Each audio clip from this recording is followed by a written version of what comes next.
What manual tests should you pick to automate? I've got a simple answer to this question.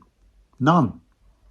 Don't try and automate your manual test scripts, simply because manual test scripts are not well suited to automation. And if you start trying to create manual test scripts, check that they work, wait till the application's stable, then go about automating them, you're losing a lot of the value that you would get out of automation, and you're not able to leverage the power of automation to get more coverage, more comprehensive coverage, better living documentation than you would with a manual test script. A manual test script is really just an instruction for a manual tester, often used in the old days when we would basically write manual test scripts and give them to someone else to test. In Agile, we don't do that anymore.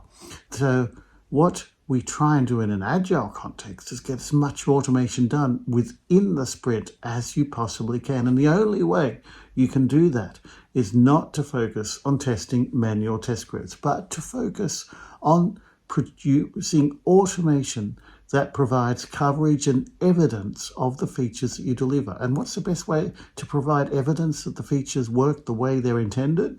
Well, you write automation that automates the requirements, that documents the requirements, that produces examples of the business rules and the edge cases that the requirements require for it to work. And that is the key to Agile automation.